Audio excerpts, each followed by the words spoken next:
7억 파운드, 오늘 안으로 전액 인출하겠습니다. 런던 메이페어 금융 중심가 글로벌 뱅크 인터내셔널의 본부 건물. 평소라면 조용했을 VIP 라운지가 긴장감으로 가득 찼다. 샤넬 수트를 입은 60대 후반의 동양인 여성이 냉정한 목소리로 선언하자 지점장 미스터 존슨의 얼굴에서 핏기가 싹 가셨다. 사연 시작하기 전에 무료로 할 수 있는 구독과 좋아요 부탁드립니다. 속닥속닥 드라마 극장을 찾아주신 모든 분들께 늘 행복이 가득하시길 바랍니다. 그날 오전 10시 30분, 런던의 초가을 하늘은 맑았다. 박미숙은 글로벌 뱅크 인터내셔널의 육중한 유리문을 밀고 들어섰다.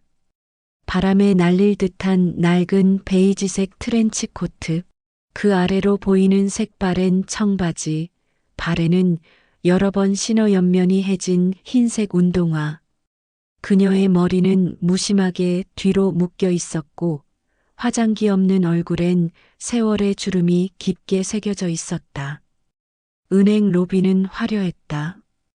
이탈리아산 대리석 바닥이 천장의 크리스탈 샹들리에 빛을 반사하며 반짝였다.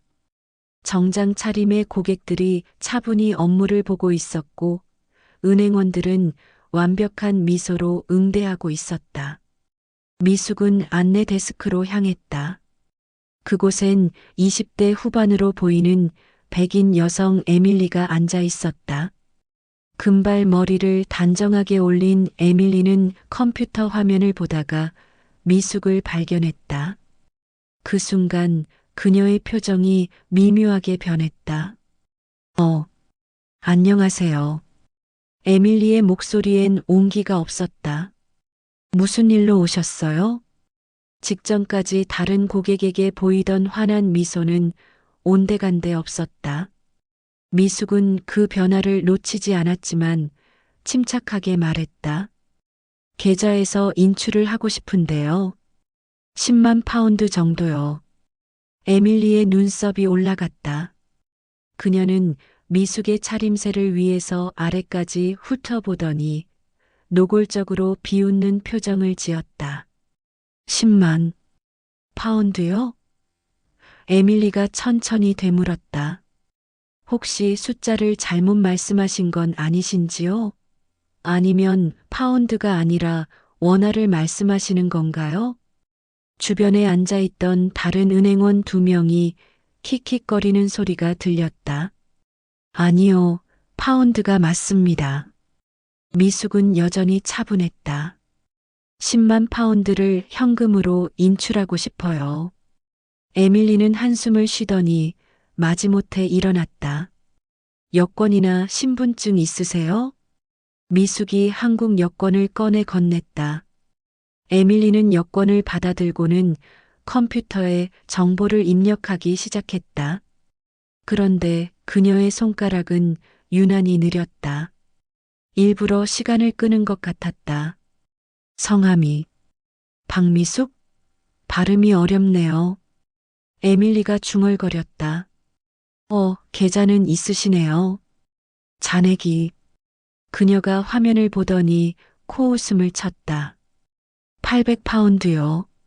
할머니, 10만 파운드는커녕 1000파운드도 안 되는데요.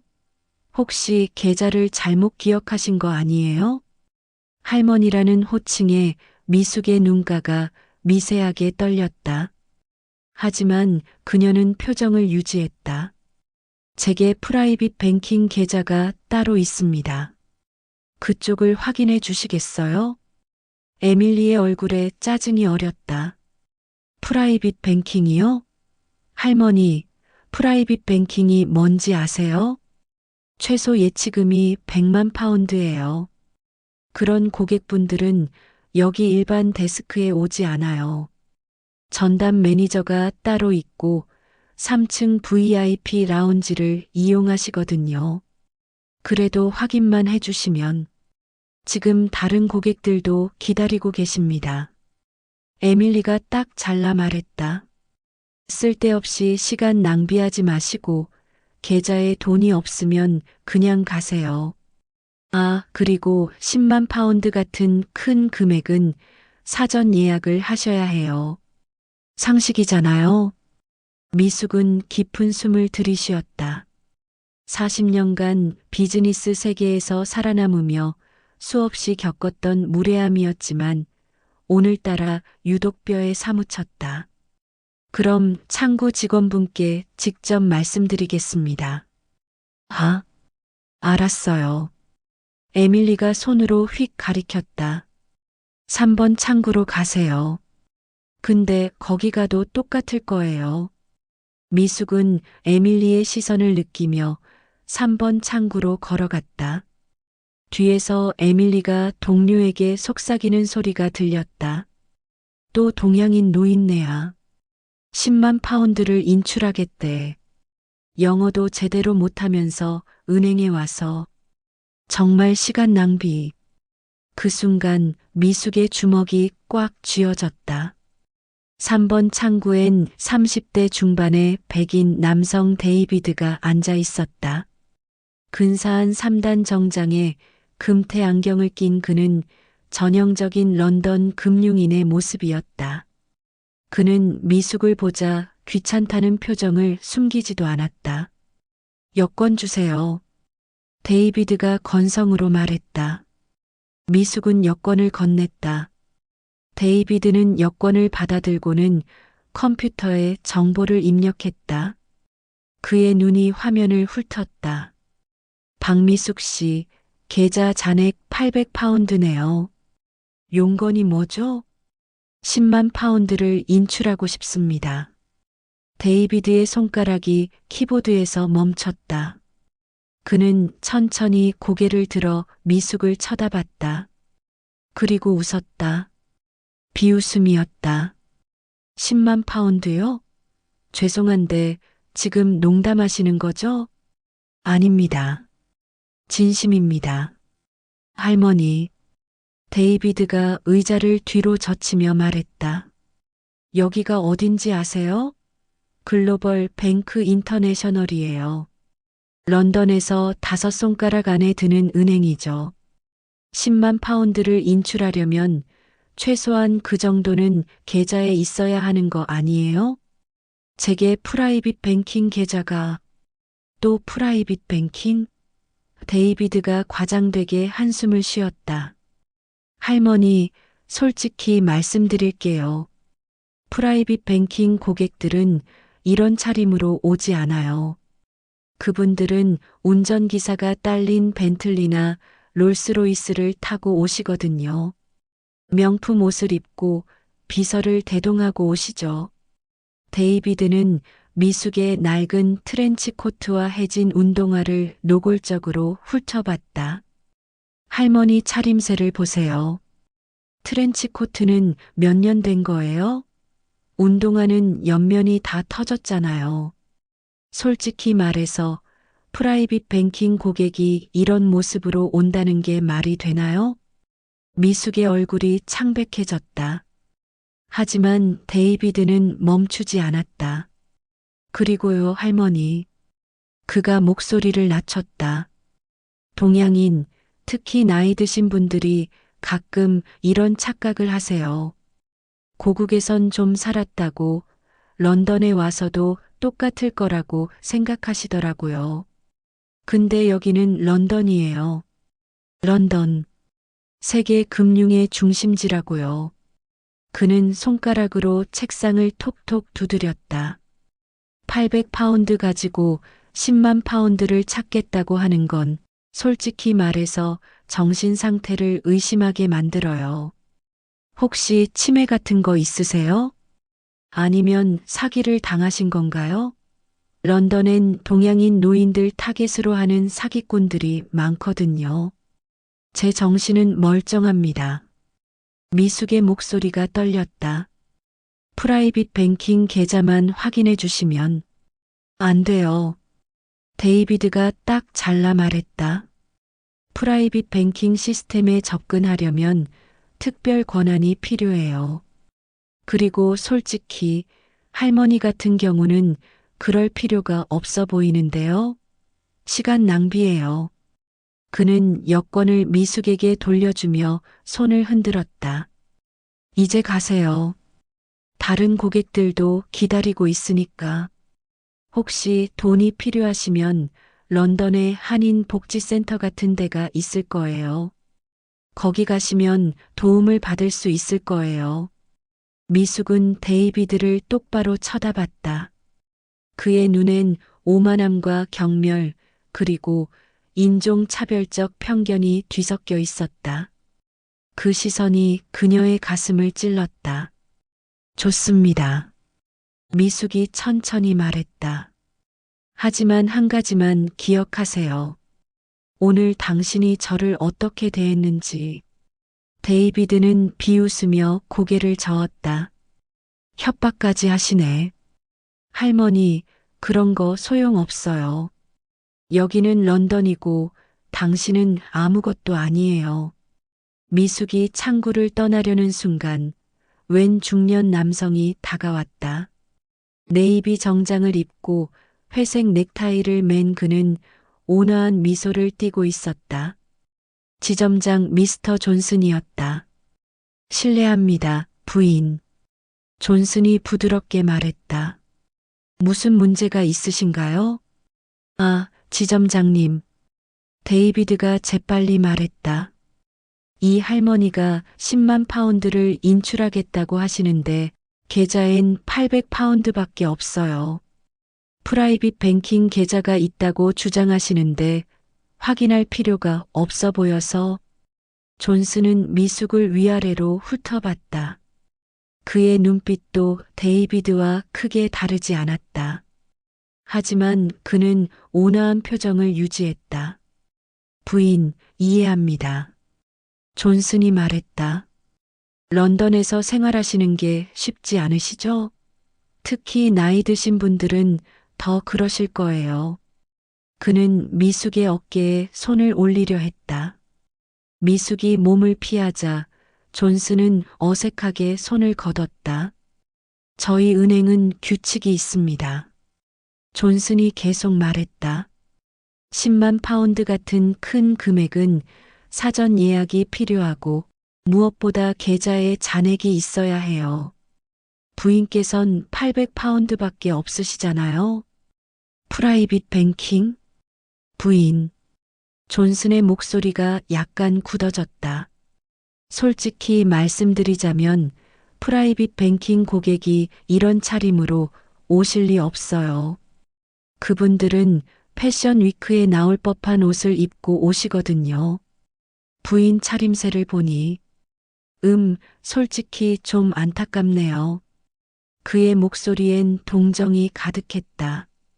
하지만 그 동정은 진심이 아니라 가식이었다. 마치 불쌍한 늙은 동양인 여자를 대하는 듯한 태도였다. 혹시 어디서 사기를 당하신 건 아니신가요? 존슨이 물었다. 요즘 노인분들 타겟으로 하는 보이스피싱이 많거든요. 특히 외국인들은 더 쉽게 당하시죠. 만약 그런 거라면 경찰에 신고하시는 게. 사기가 아닙니다. 미숙의 목소리가 떨렸다. 제 돈입니다. 제가 평생 일해서 번 돈이에요. 그러시겠죠. 존슨이 고개를 끄덕였다. 하지만 부인, 지금 다른 고객들도 기다리고 계시고 저희도 업무가 있어요. 부인께서 정말로 프라이빗 뱅킹 고객이시라면 전담 매니저에게 연락하셔서 오시면 돼요. 근데 지금은 솔직히. 그는 말끝을 흐렸다. 하지만 그 의미는 명확했다. 당신은 거짓말을 하고 있다. 집으로 돌아가시는 게 좋겠습니다. 존슨이 결론 지었다. 런던 날씨가 추워지고 있으니 감기 걸리시면 안 되잖아요. 특히 할머니 연세에는. 주변에 있던 직원들과 고객들이 미숙을 쳐다봤다. 그 시선들은 호기심, 동정, 경멸이 뒤섞여 있었다. 누군가 속삭이는 소리가 들렸다. 저 할머니 뭐야? 정신 나간 거 아니야? 불쌍하네. 치매인가 봐. 동양인들 가끔 저러더라. 고국에선 돈 좀 있었나 봐. 미숙의 얼굴이 화끈거렸다. 수치심과 분노가 뒤섞였다. 그녀는 40년간 반도체 산업에서 싸워왔다. 남성 중심의 사회에서 기술을 모른다는 편견과 싸우며 한울 테크를 인류 기업으로 키워냈다. 그 과정에서 수없이 무시당하고 조롱받고 차별받았다. 하지만 오늘의 모욕은 달랐다. 이건 단순히 여성이라서 기술을 모른다서가 아니었다. 이건 순수하게 그녀가 늙고 가난해 보이고 동양인이라서 받는 모욕이었다. 미숙은 천천히 고개를 들었다. 그녀의 눈빛이 변했다. 40년간 비즈니스 세계에서 단련된 차갑고 냉혹한 눈빛이었다. 알겠습니다. 미숙이 조용히 말했다. 제가 다시 오겠습니다. 존슨이 안도하며 웃었다. 그러세요. 다음엔 사전에 연락하시고. 그때는 미숙이 존슨의 말을 끊었다. 당신들이 감히 무시할 수 없는 모습으로 올 겁니다. 그리고 그때는 당신들이 오늘 저에게 한 모든 말들을 후회하게 만들 겁니다. 뭐? 데이비드가 비웃었다. 협박하시는 거예요? 미숙은 대답하지 않았다. 그녀는 로비를 천천히 걸어나갔다. 뒤에서 웃음소리가 들렸다. 저 할머니 진짜 재밌네. 다시 온대. 무슨 수로? 프라이빗 뱅킹 고객인 척이라도 하려나? 미숙은 은행 문을 밀고 나가면서 마지막으로 뒤를 돌아봤다. 데이비드와 에밀리 그리고 존슨. 그들은 여전히 웃고 있었다. 좋아. 미숙은 생각했다. 웃어라. 실컷 웃어. 그게 너희들이 할 수 있는 마지막 웃음이 될 테니까. 은행 문을 나서자 차가운 런던의 가을바람이 미숙의 얼굴을 스쳤다. 그녀는 잠시 눈을 감고 깊은 숨을 들이쉬었다. 분노를 가라앉히려 애썼지만 가슴속 불길은 점점 더 커져만 갔다. 거리 모퉁이에 검은색 롤스로이스 팬텀이 정차해 있었다. 운전기사가 재빨리 내려와 뒷문을 열었다. 회장님. 미숙은 말없이 차에 올랐다. 차 안에는 두 사람이 기다리고 있었다. 30대 초반의 세련된 여성사라.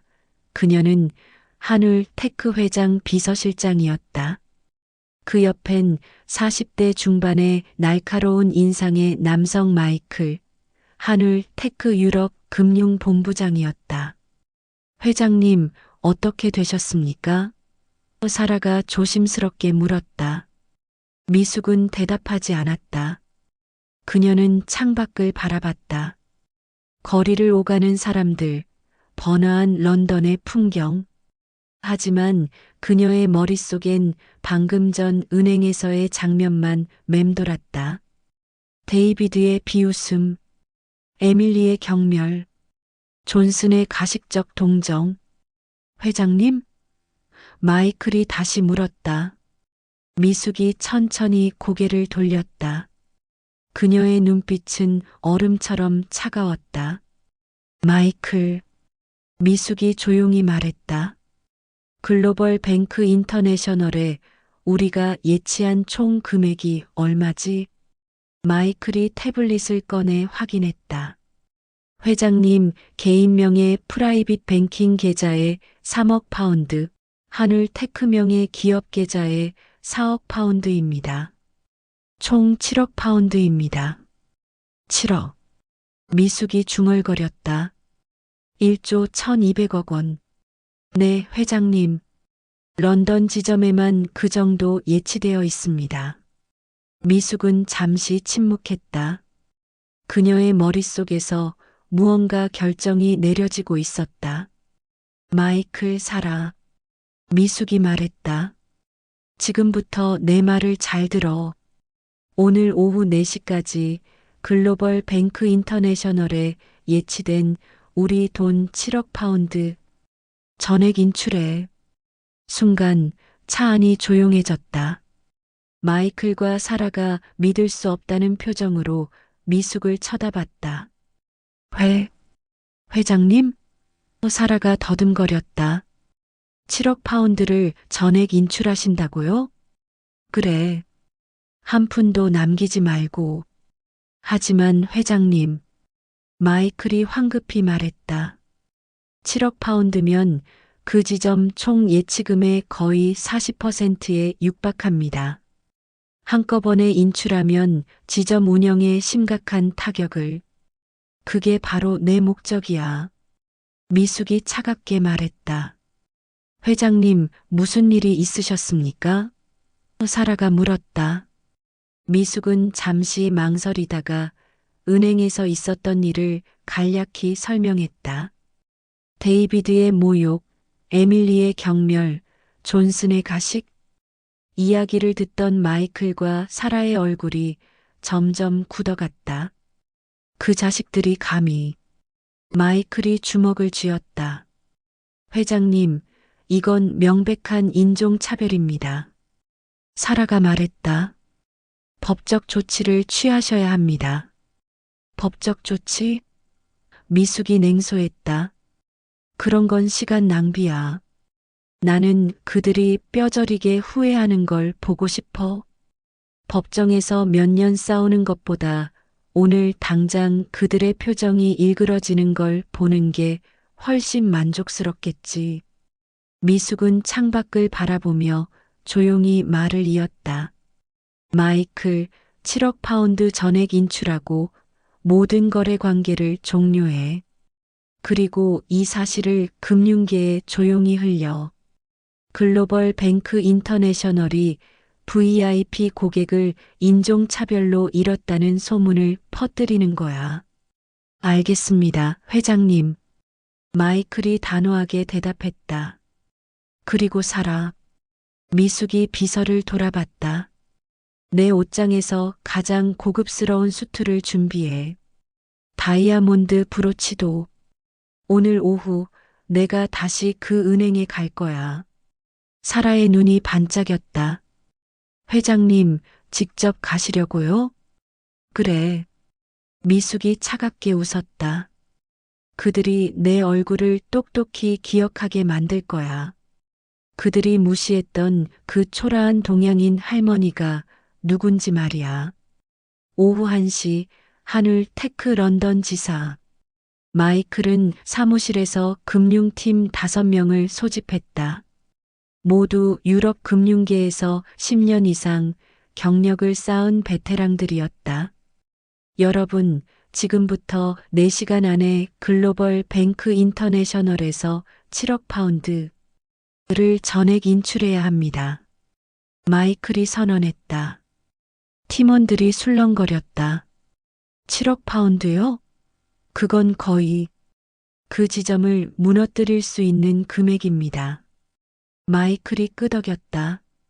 그리고 그게 정확히 우리가 원하는 겁니다. 회장님이 오늘 오전 그 은행에서 인종차별과 모욕을 당하셨습니다. 이제 우리가 보복할 차례입니다. 팀원 중 한 명이 손을 들었다. 본부장님, 그 정도 금액을 갑자기 인출하면 은행 측에서 거부할 수도 있습니다. 유동성 문제를 이유로. 그래서 법무팀과 협의했습니다. 마이클이 서류를 펼쳤다. 계약서를 보면 프라이빗 뱅킹 고객은 48시간 전 통보로 전액 인출이 가능합니다. 하지만 긴급 상황의 경우 즉시 인출 조항도 있어요. 우리는 신뢰 상실을 긴급 상황으로 규정할 겁니다. 완벽하네요. 다른 팀원이 미소 지었다. 한 가지 더. 마이클이 말을 이었다. 이 인출권을 조용히 처리하지 마세요. 오히려 최대한 공개적으로 드라마틱하게 진행하세요. 다른 VIP 고객들도 알 수 있도록. 팀원들이 고개를 끄덕였다. 그들도 회장이 당한 모욕을 듣고 분노하고 있었다. 자, 그럼 시작합시다. 마이클이 선언했다. 오후 1시 30분 첫 번째 연락이 글로벌 뱅크 인터내셔널 VIP 고객센터로 들어갔다. 안녕하십니까? 저는 한울 테크 유럽 금융본부장 마이클 톰슨입니다. 박미숙 회장님의 프라이빗 뱅킹 계좌 전액 인출을 요청합니다. 전화를 받은 직원은 놀란 목소리로 물었다. 전액? 인출이라고요? 혹시 얼마나 되는 금액인지. 3억 파운드입니다. 오늘 오후 4시까지 준비해 주시기 바랍니다. 잠깐만요. 직원이 당황했다. 3억 파운드를 오늘 오후 4시까지요? 그건 불가능합니다. 최소 48시간은. 계약서 14조 사망을 확인하시죠. 마이클이 차갑게 말했다. 긴급 상황 시 즉시 인출 조항입니다. 오늘 오전 박 회장님께서 귀은행 런던 지점에서 인종차별적 대우와 심각한 모욕을 당하셨습니다. 이는 신뢰 상실에 해당하며 긴급 상황으로 규정됩니다. 그건 직원이 말을 잃었다. 만약 거부하시면 법적 조치와 함께 언론에 이 사실을 공개하겠습니다. 글로벌 뱅크 인터내셔널이 VIP 고객을 인종차별하고 계약까지 위반했다는 내용으로요. 전화기 너머로 황급히 상급자를 부르는 소리가 들렸다. 잠시만 기다려 주십시오. 5분 후 VIP 고객센터 책임자가 전화를 받았다. 톰슨 본부장님, 제가 센터 책임자 제임스입니다. 상황을 정리하겠습니다. 3억 파운드 인출 요청이 맞습니까? 맞습니다. 그리고 한울 테크명의 기업 계좌 4억 파운드도 동시에 인출합니다. 총 7억 파운드입니다. 제임스의 숨소리가 거칠어졌다. 7억 파운드. 이건 정말. 톰슨 본부장님, 혹시 무슨 오해가 있으신 건 아닙니까? 오늘 오전에 무슨 일이 있었는지 설명해 주시면. 오해가 아닙니다. 마이클이 단호하게 말했다. 박 회장님께서 직접 런던 지점을 방문하셨습니다. 하지만 평소 옷차림으로 가셨기에 귀은행 직원들은 회장님을 초라한 동양인 노인 취급하며 모욕했습니다. 안내 데스크 직원 에밀리, 창구 직원 데이비드, 그리고 지점장 존슨까지. 제임스가 신음했다.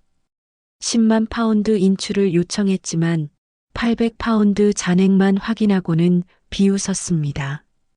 프라이빗 뱅킹 계좌 확인 요청도 거부했고요. 회장님을 치매 환자 취급하며 복지센터에 가라고 했습니다. 제임스는 완전히 말문이 막혔다. 저희 회장님은 현재 매우 분노하고 계십니다. 마이클이 말을 이었다. 그리고 오늘 오후 회장님께서 직접 은행을 다시 방문하실 겁니다. 그때 7억 파운드 인출 절차를 최종 완료할 것입니다. 기다려 주십시오. 제임스가 다급하게 외쳤다. 제가 지금 당장 런던 지점에 연락해서 상황을 파악하겠습니다. 그리고 회장님께 정중히 사과드리도록 하겠습니다. 제발 인출 결정을 재고해 주십시오. 사과는 받지 않습니다. 마이클이 차갑게 말했다. 오후 4시 준비해 두십시오. 전화가 끊겼다.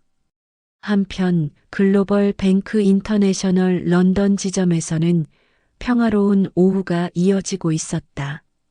데이비드는 동료들과 점심을 먹으며 오전에 웃긴 노인 이야기를 하고 있었다. 진짜 웃겼어. 800파운드 가지고 10만 파운드 찾겠다고. 데이비드가 킥킥거렸다. 게다가 프라이빗 뱅킹 고객이래. 그 꼴로 에밀리도 웃으며 거들었다. 나도 처음엔 불쌍하다고 생각했는데 자꾸 우기니까 짜증나더라. 동양인들 특유의 고집이랄까? 지점장님도 잘 처리하셨어. 다른 직원이 말했다. 친절하게 돌려보내셨잖아. 우리가 뭘 잘못했어? 바로 그때 존슨 지점장의 사무실 전화기가 요란하게 울렸다. 본사 VIP 고객센터 책임자 제임스였다. 존슨, 당장 내 전화 받아. 존슨이 느긋하게 전화를 받았다. 네, 제임스. 무슨 일로? 오늘 오전에 박미숙이라는 동양인 여성이 그쪽 지점에 왔었나? 제임스의 목소리가 떨렸다. 아, 네. 있었습니다만 그냥 착각하신 노인이었습니다. 800파운드 계좌 가지고 10만 파운드 인출하겠다고 하셔서 정중히 돌려보냈습니다. 정중히. 제임스가 비명을 질렀다. 이 멍청한 놈아. 그 사람이 누군지 알아? 예. 그냥 일반 고객 아니었습니까? 박미숙, 하늘테크 회장. 우리 은행 최상위 VIP 고객이야. 프라이빗 뱅킹 계좌에만 3억 파운드를 예치한 사람이라고. 존슨의 얼굴에서 핏기가 싹 빠졌다. 뭐라고요? 하늘테크 유럽 금융본부장한테서 방금 전화 왔어. 개인 계좌 3억 파운드, 기업 계좌 4억 파운드. 총 7억 파운드를 오늘 오후 4시까지 전액 인출하겠대. 존슨은 전화기를 떨어뜨릴 뻔했다. 7억 파운드요? 너희 지점이 그분을 어떻게 대했는지 다 들었어. 인종차별, 모욕, 무시, 프라이빗 뱅킹 계좌 확인조차 거부했다며. 치매 환자 취급하고 복지센터 가라고 했어. 그건 저희가 몰랐습니다. 정말 그냥 평범한 옷차림에. 평범한 옷차림이면 무시해도 된다는 거야. 제임스가 고함쳤다. VIP 고객을 겉모습으로 판단한 거야. 이게 우리 은행 교육이야. 존슨은 식은땀을 흘리며 말했다. 제임스, 진정하십시오. 제가 지금 당장 사과하겠습니다. 회장님께 전화드려서 이미 늦었어. 제임스가 차갑게 말했다. 회장님은 사과를 받지 않겠다고 하셨어. 오후 4시에 직접 방문해서 7억 파운드 전액 인출하실 거래. 그럼 우리 지점은 망하는 거지. 이 멍청아. 제임스가 소리쳤다. 7억 파운드가 빠져나가면 유동성 위기야. 다른 고객들도 불안해하면 뱅크런 일어날 수 있어. 너희 지점 문 닫을 수도 있다고. 존슨의 다리가 후들거렸다. 제발, 뭔가 방법이. 지금 당장 회장님께 무릎 꿇고 빌어. 그리고 오늘 이 일을 저지른 직원들, 에밀리랑 데이비드는 당장 정직시켜. 아니, 해고 준비해. 본사에서도 징계위원회 열 거야. 전화가 끊겼다. 존슨은 멍하니 서 있었다. 그의 머릿속이 하얗게 변했다. 그리고 오전의 장면들이 주마등처럼 스쳐 지나갔다. 낡은 트렌치 코트를 입은 동양인 여성. 조용하지만 단호했던 목소리. 제가 다시 오겠습니다. 그때는 당신들이 감히 무시할 수 없는 모습으로. 그 경고를 그는 비웃었다. 그리고 이제 그 경고가 현실이 되고 있었다. 존슨은 비틀거리며 사무실 문을 열었다. 데이비드, 에밀리, 당장 내 사무실로 와. 오후 3시 30분 글로벌 뱅크 인터내셔널 런던 지점은 비상사태였다. 존슨 지점장의 사무실에는 본사에서 급파된 임원 3명이 도착해 있었다.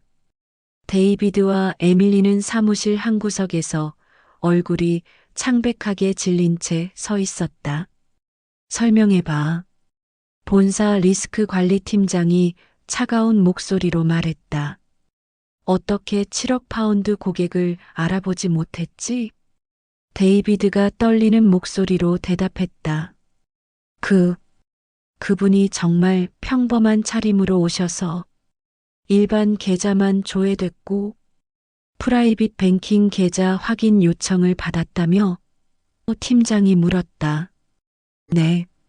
하지만 그분 차림새가 솔직히 프라이빗 뱅킹 고객처럼 보이지 않아서 겉모습으로 판단했다는 거지.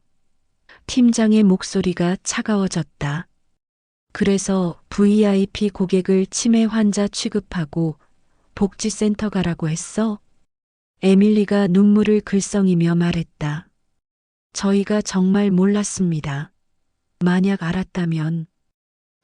알았다면 친절하게 대했을 거고 몰랐으니까 무시한 거지. 팀장이 냉소했다. 그게 바로 차별이야. 고객은 차림새나 인종에 관계없이 존중받아야 해. 이게 우리 은행의 첫 번째 원칙인데 너희는 그걸 어긴 거야. 존슨 지점장이 끼어들었다. 저희가 최선을 다해 사과하겠습니다. 제가 직접 회장님은 사과를 받지 않겠다고 하셨어. 팀장이 말했다. 오후 4시에 직접 오셔서 7억 파운드 전액 인출하실 거야. 그리고 우리와의 모든 거래를 종료하실 거고, 그럼 우리 지점은 존슨의 목소리가 떨렸다. 최악의 경우 문 닫을 수도 있어. 팀장이 단호하게 말했다. 7억 파운드가 빠져나가면 유동성 비율이 위험 수준으로 떨어져. 그럼 금융당국 감사받고 다른 대형 고객들도 불안해할 거야. 바로 그때 사무실 문이 열리고 비서가 황급히 들어왔다. 지점장님, 로비에. 뭐가? 박미숙 회장님이 도착하셨습니다. 순간 사무실 안이 얼어붙었다. 지금 4시까지 30분이나 남았는데 회장님께서 지금 로비에 계십니다. 그리고 비서가 침을 삼켰다. 수행원이 20명 넘게 함께 오셨습니다. 변호사팀, 금융팀, 심지어 언론인들까지. 언론인. 존슨이 비명을 질렀다. 팀장이 재빨리 일어섰다. 당장 내려가자. 그리고 너희 둘, 그가 데이비드와 에밀리를 쏘아봤다. 절대 로비에 나타나지 마. 이해했어? 로비는 순식간에 긴장감으로 가득 찼다. 은색 샤넬 트위드 수트를 입은 박미숙이 로비 중앙에 서 있었다. 완벽하게 올린 머리에 5캐럿 다이아몬드 브로치가 빛났다. 그녀의 뒤에는 한울 테크 임원진들이 도열해 있었고 그 옆에는 대형 로펌의 변호사 5명, 금융 전문가 팀, 그리고 로이낸셜 타임즈와 DDC 비즈니스 부문 기자들이 대기하고 있었다. 오전의 초라한 노인과는 완전히 다른 모습이었다. 이제 그녀는 1조 원대 기업을 이끄는 회장이었고 런던 금융가를 뒤흔들 수 있는 권력자였다. 로비에 있던 일반 고객들이 웅성거리기 시작했다. 저 사람 누구야? 저 다이아몬드 좀 봐. 진짜 배기 같은데? 뭔가 큰일 일어나는 거 아냐? 존슨 지점장이 급히 로비로 내려왔다. 그는 박미숙을 보자마자 얼굴이 새파랗게 질렸다. 그리고 기억이 떠올랐다. 오전에 자신이 동정하며 돌려보낸 그 초라한 노인이었다. 회장님. 존슨이 떨리는 목소리로 말했다. 박미숙은 그를 차갑게 쳐다봤다. 그 시선에는 어떤 감정도 없었다. 단지 냉혹한 판단만이 있었다. 존슨 지점장님, 미숙이 또렷한 영어로 말했다. 오전에 말씀드렸죠. 제가 다시 온다고. 그리고 그때는 당신들이 무시할 수 없는 모습으로 온다고. 존슨은 입술을 떨었다. 회장님, 정말 죄송합니다. 저희가 회장님을 알아보지 못했습니다. 오해가 있었습니다. 제발 용서해. 용서? 미숙이 그의 말을 끊었다. 당신은 오전에 저에게 뭐라고 했죠? 집으로 돌아가시는 게 좋겠다. 감기 걸리면 안 되니까. 그리고 혹시 사기 당한 건 아니냐고 물었죠. 치매를 의심하기도 했고요. 주변 고객들이 숨을 죽였다. 저는 단지 예의 바르게 10만 파운드 인출을 요청했을 뿐입니다. 하지만 당신네 직원들은 저를 비웃었어요. 제 차림새를 보고, 제 인종을 보고, 제 나이를 보고 판단했죠. 미숙은 로비를 천천히 둘러봤다. 모든 직원들이 고개를 숙였다. 오늘 저는 두 가지를 배웠습니다. 미숙이 말을 이었다. 첫째, 이 은행은 고객을 겉모습으로 판단합니다. 둘째, 이 은행은 VIP 고객조차 제대로 관리하지 못합니다. 제 프라이빗 뱅킹 계좌를 확인조차 하지 않았으니까요. 회장님, 제발. 존슨이 떨리는 목소리로 애원했다. 마이클. 미숙이 금융본부장을 불렀다. 마이클이 앞으로 나서서 대형 서류 봉투를 꺼냈다. 박미숙 회장님 개인 명의 프라이빗 뱅킹 계좌 3억 파운드 전액 인출. 한울 테크 유럽법인 명의 기업 계좌 4억 파운드 전액 인출. 총 7억 파운드입니다. 로비가 술렁거렸다. 7억 파운드라는 숫자에 모두가 경악했다. 그리고 이것은 마이클이 또 다른 서류를 꺼냈다. 글로벌 뱅크 인터내셔널과의 모든 거래 관계 종료 통보서입니다. 한울테크는 더 이상 귀은행을 이용하지 않을 것입니다. 본사에서 온 리스크 관리팀장이 황급히 나섰다. 회장님, 저는 본사 리스크 관리팀장 리처드입니다. 오늘 일어난 일에 대해 진심으로 사과드립니다. 저희가 직원 교육을 제대로 하지 못했습니다. 이 사건에 관련된 직원들은 즉시 징계하겠습니다. 제발 한 번만 더 기회를 주십시오. 미숙은 리처드를 쳐다봤다. 팀장님, 질문 하나 하겠습니다. 만약 제가 오늘 오전 화려한 옷을 입고 왔다면 당신네 직원들이 저를 이렇게 대했을까요?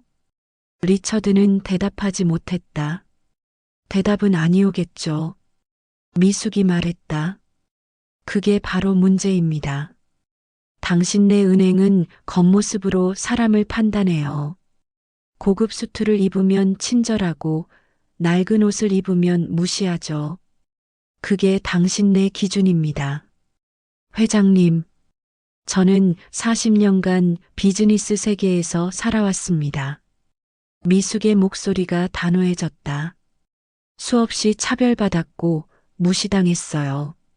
여자라서 기술을 모른다고 동양인이라서. 하지만 저는 포기하지 않고 여기까지 왔습니다. 그리고 오늘 저는 이 교훈을 당신네에게 남기고 싶습니다. 미숙은 로비의 모든 사람들을 둘러봤다. 돈이 많다고 해서 무례해도 되는 건 아닙니다. 하지만 돈이 적다고 해서 무시당해도 되는 것도 아니에요. 모든 사람은 존중받을 자격이 있습니다. 그게 고객 서비스의 기본이죠. 로비가 조용해졌다. 미숙의 말 한마디 한마디가 무겁게 울렸다. 그리고 오늘 미숙이 마지막으로 말했다. 저는 7억 파운드로 이 교훈의 값을 치르겠습니다. 마이클, 진행하세요. 마이클이 고개를 끄덕이고 VIP 라운지로 향했다. 법무팀과 금융팀이 뒤따랐다. 존슨 지점장은 무릎이 꺾여 바닥에 주저앉았다. 그의 경력, 그의 지점, 모든 것이 무너지는 순간이었다. 그리고 로비 구석에 숨어서 이 장면을 지켜보던 데이비드와 에밀리는 얼굴이 새하얗게 질린 채 서로를 쳐다봤다. 그들의 커리어도 오늘로 끝이었다. 오후 5시 30분. 7억 파운드 인출 절차가 완료됐다. 정확히는 전자송금으로 다른 은행들로 분산되었다. 하지만 효과는 즉각적이었다. 로비에 있던 다른 고객들이 불안해하기 시작했다. 저 사람이 7억 파운드를 인출했다고? 이 은행 괜찮은 거 맞아? 나도 돈 좀 빼둘까? 뱅크런의 시작이었다. 1시간 후 글로벌 뱅크 인터내셔널 런던 지점 앞에는 고객들의 긴 줄이 생겼다. 모두 자신의 돈을 인출하려는 사람들이었다. 저녁 7시 긴급 이사회가 소집됐다. 런던 지점의 유동성 위기, 브랜드 이미지 추락, 그리고 다른 VIP 고객들의 신뢰 상실. 글로벌 뱅크 인터내셔널은 오늘 발생한 고객 차별 사건에 대해 깊이 사과드립니다. 런던 지점장 존슨과 관련 직원들은 즉시 해고 조치되었으며 전 지점에 대한 고객 서비스 교육을 전면 재실시할 예정입니다. 하지만 이미 늦었다. 언론은 이 사건을 대대적으로 보도했다. 7억 파운드의 복수 한국 재벌, 런던 은행을 무릎 꿇리다 로이낸셜 타임즈. 인종차별의 대가 동양인 여성 CEO. 단 하루 만에 은행 지점 흔들어 DDC 뉴스. 겉모습으로 판단한 은행. 1조 원을 잃다 더 가디언. 다음 날 아침 글로벌 뱅크 인터내셔널의 주가는 8% 폭락했다. 3개월 후 런던 외곽의 작은 동네 커뮤니티 센터. 겨울이 다가오는 11월, 이곳에서는 노숙자와 저소득층을 위한 자선 바자회가 열리고 있었다. 박미숙은 비서 사라와 함께 이곳을 방문했다. 한울테크는 매년 영국 전역의 자선단체에 기부를 하고 있었고, 오늘은 직접 봉사활동에 참여하기로 한 날이었다. 회장님, 이쪽입니다. 센터 책임자가 안내했다. 오늘 음식 배급을 도와주시면 됩니다. 미숙은 앞치마를 두르고 배급 테이블 뒤에 섰다. 따뜻한 수프와 샌드위치를 나눠주는 간단한 일이었다. 줄을 선 사람들이 하나둘 다가왔다. 노숙자들, 실직자들, 어려운 이민자 가족들. 미숙은 한 사람 한 사람에게 미소를 지으며 음식을 건넸다. 그때였다. 다음 분. 미숙이 고개를 들었다가 멈췄다. 앞에 서 있는 젊은 여성. 금발 머리를 단정하게 묶고 낡았지만 깨끗한 옷을 입은 그녀. 눈가에는 깊은 그늘이 있었고 얼굴은 수척했다. 에밀리였다. 두 사람의 눈이 마주쳤다. 에밀리의 얼굴이 순식간에 창백해졌다. 그녀는 한 걸음 뒤로 물러났다. 저는 에밀리 씨. 미숙이 조용히 말했다. 에밀리의 눈에 눈물이 고였다. 그녀는 입술을 깨물며 고개를 숙였다. 죄송합니다. 제가 회장님을 다시 뵙게 될 줄은. 앉으세요. 미숙이 옆에 빈 테이블을 가리켰다. 아닙니다. 저는 그럴 자격이. 에밀리가 뒤로 물러서려 했다. 앉으라고 했어요. 미숙의 목소리는 단호했지만 따뜻했다. 에밀리는 떨리는 다리로 테이블에 앉았다. 미숙도 맞은편에 앉았다. 사라가 조용히 두 사람에게 따뜻한 차를 가져다 주었다. 침묵이 흘렀다.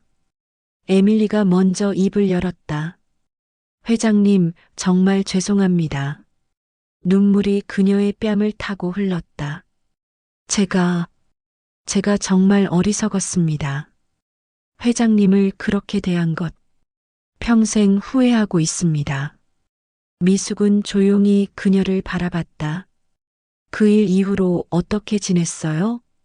에밀리가 눈물을 닦으며 대답했다. 해고당했습니다. 당연한 일이었죠. 그리고 금융계에서 일자리를 구할 수 없었어요. 그 사건이 너무 유명해져서 어디를 가도 그 7억 파운드 사건의 그 직원이라고만 보더라고요. 그녀는 떨리는 손으로 차를 들었다. 처음엔 화가 났어요. 왜 내 인생이 망가져야 하냐고. 하지만 시간이 지나면서 깨달았습니다. 제가 얼마나 오만했는지, 제가 얼마나 편견으로 가득했는지. 그래서 여기에? 미숙이 물었다. 네. 에밀리가 고개를 끄덕였다. 일자리를 잃고 집세를 낼 수 없어서 거의 노숙자가 될 뻔했어요. 그때 이 센터에서 도움을 받았습니다. 음식도 받고 취업 상담도 받고.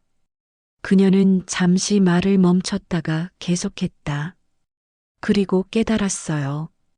제가 회장님을 대했던 그 태도로 이곳 사람들이 매일 대우받고 있다는 걸, 가난하다는 이유로, 초라해 보인다는 이유로 무시당하고 경멸당한다는 걸. 에밀리는 미숙을 똑바로 쳐다봤다. 회장님이 그날 느끼셨을 감정을 이제 이해합니다. 그 수치심, 그 모욕감. 저는 매일 그걸 느끼며 살고 있어요. 그리고 그게 제가 받아야 할 벌이라고 생각합니다. 미숙은 차를 한 모금 마셨다. 그럼 지금은 뭘 하고 있어요? 여기 센터에서 자원봉사를 시작했습니다. 에밀리가 대답했다. 처음엔 받기만 했는데 이제는 제가 도울 수 있는 일을 찾고 있어요. 그리고 야간에 간호사 자격증 공부를 하고 있습니다. 사람을 돕는 일을 하고 싶어요. 진심으로. 미숙은 잠시 침묵했다. 그녀는 에밀리의 눈을 들여다봤다. 3개월 전 은행에서 봤던 그 오만하고 경멸적인 눈빛은 사라져 있었다. 이제 그 눈에는 진심 어린 후회와 새로운 각오가 담겨 있었다. 에밀리 씨, 미숙이 조용히 말했다. 제가 그날 당신들에게 복수한 건 단순히 화가 나서가 아니었어요. 에밀리가 고개를 들었다. 저는 당신들이 깨닫기를 원했습니다. 사람을 겉모습으로 판단하는 게 얼마나 잘못된 건지, 모든 사람이 존중받을 가치가 있다는 걸. 미숙은 따뜻한 미소를 지었다. 그리고 당신은 그걸 깨달은 것 같네요. 쓰라린 방법으로였지만. 회장님, 에밀리의 목소리가 떨렸다. 복수는 순간이지만 교훈은 평생입니다. 미숙이 말했다. 당신이 이제 그 교훈을 얻었다면 당신은 더 나은 사람이 될 수 있어요. 과거의 실수가 당신을 정의하지 않습니다. 그 실수로부터 무엇을 배웠느냐가 당신을 정의하죠. 에밀리는 더 이상 참지 못하고 눈물을 흘렸다. 감사합니다. 정말 감사합니다. 미숙은 가방에서 명함 한 장을 꺼냈다. 간호사 자격증 따고 나면 연락하세요. 하늘 테크 런던 지사에 직원 의료실이 있어요. 거기서 일할 사람을 구하고 있습니다. 에밀리가 믿을 수 없다는 표정으로 명함을 받아들었다. 하지만 제가 회장님께 그런 짓을 했는데 그래서 더 열심히 일해야죠. 미숙이 웃었다. 당신이 진심으로 변했다는 걸 증명하세요. 그리고 다른 사람들에게 제2의 기회를 주는 방법을 배우세요. 에밀리는 명함을 가슴에 꼭 안았다. 제가 꼭 그 기회를 잘 활용하겠습니다. 회장님 정말 이제 일어나세요. 미숙이 말했다. 아직 배급받을 사람들이 많아요. 저 좀 도와줄래요? 에밀리는 눈물을 닦고 일어났다. 그녀는 미숙 옆에 서서 함께 음식을 나눠주기 시작했다. 두 여성, 한 명은 1조 원대 기업의 회장이고 한 명은 모든 걸 잃은 전직 은행원. 하지만 이 순간만큼은 그들은 단지 도움이 필요한 사람들을 돕는 두 명의 자원봉사자였다. 사라는 그 장면을 조용히 지켜보며 미소 지었다. 이것이 진정한 회장의 품격이구나 생각했다. 6개월 후 런던 시내의 고급 레스토랑. 하늘테크는 유럽 지사 확장 5주년을 맞아 작은 파티를 열었다. 미숙은 파티장 한편에 서서 창밖을 바라봤다. 템스강이 저녁 노을에 물들어 있었다. 회장님, 마이클이 다가왔다. 좋은 소식입니다. 에밀리 씨가 간호사 자격증을 땄다고 합니다. 다음 주부터 우리 의료실에서 일하기로 했습니다. 그래요? 미숙이 미소 지었다. 잘 됐네요. 그리고 마이클이 태블릿을 꺼냈다. 글로벌 뱅크 인터내셔널 관련 소식도 있습니다. 런던 지점이 완전히 개편됐다고 합니다. 새 지점장이 부임했고 전 직원 대상 차별 금지 교육을 의무화했대요. 데이비드는 해고 후 아직 취업하지 못한 것 같습니다. 금융업계에서 완전히 퇴출당했다고 하더군요. 미숙은 잠시 침묵했다. 에밀리는 변화의 기회를 잡았지만 데이비드는 그러지 못한 거네요. 네. 들리는 말로는 데이비드는 아직도 자신이 뭘 잘못했는지 모른다고 합니다. 단지 운이 나빴을 뿐이라고 생각한다고 하더군요. 미숙은 고개를 저었다. 변화는 스스로 선택하는 거예요. 억지로 강요할 수 없죠. 그때 사라가 다가왔다.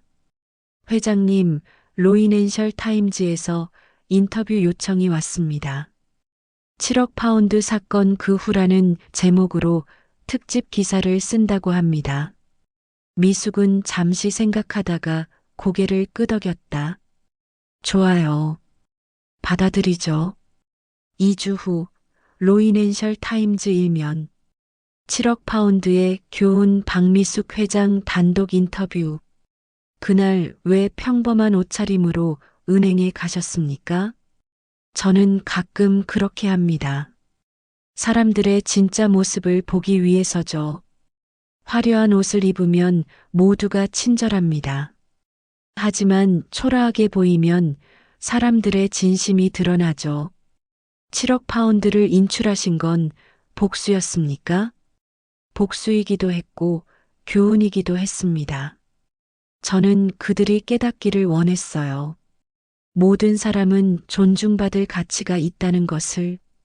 부자든 가난하든 어떤 인종이든 어떤 나이든. 하지만 많은 사람들이 피해를 입었습니다. 직원들이 해고됐고 지점은 위기를 맞았습니다. 그게 행동의 대가입니다. 우리는 모두 자신의 행동에 책임을 져야 해요. 그들은 고객을 차별했고 그 대가를 치른 겁니다.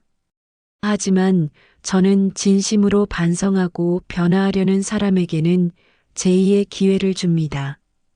에밀리처럼요. 에밀리 씨를 고용하신 이유는 그녀가 진심으로 변했기 때문입니다. 실수는 누구나 합니다. 중요한 건 그 실수로부터 배우느냐는 거죠. 에밀리는 배웠어요. 그래서 기회를 줬습니다. 이 사건을 통해 무엇을 깨달으셨습니까?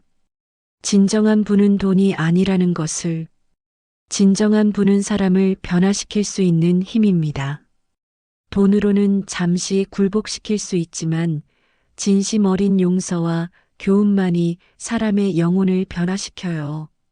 마지막으로 독자들에게 하고 싶은 말씀은 사람을 겉모습으로 판단하지 마세요.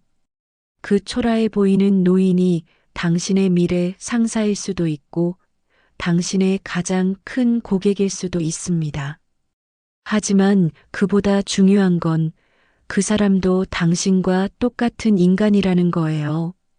존중받을 자격이 있는 3년 후 에밀리는 한울 테크 의료실의 수석 간호사가 됐다.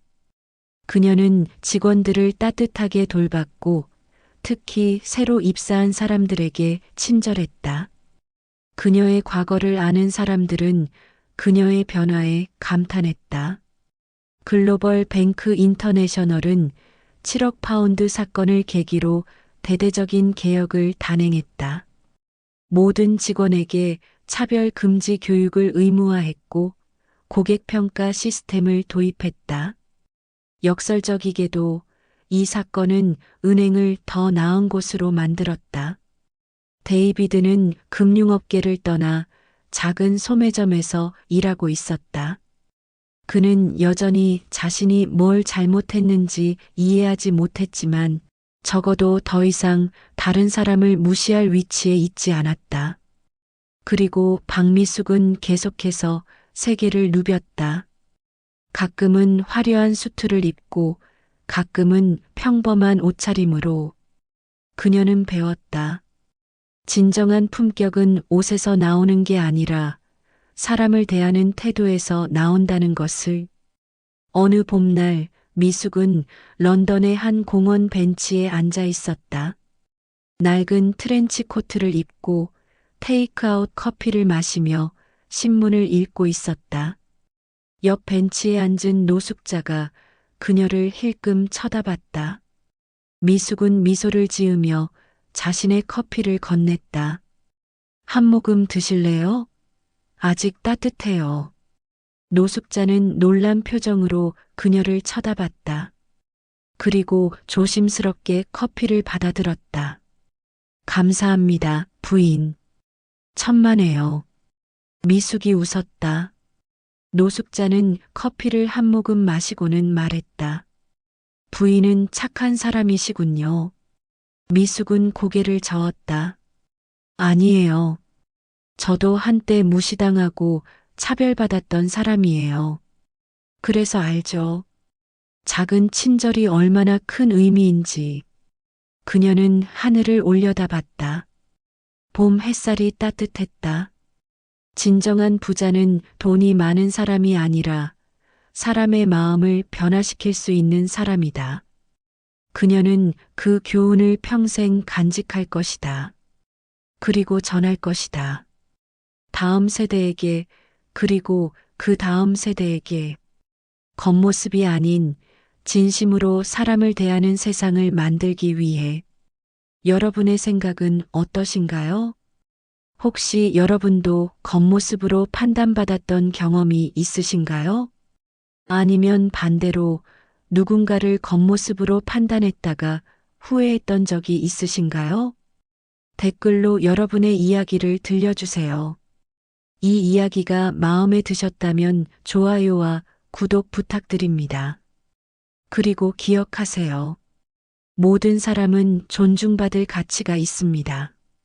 부자든 가난하든 어떤 모습이든. 다음 이야기에서 또 만나요. 행복하세요.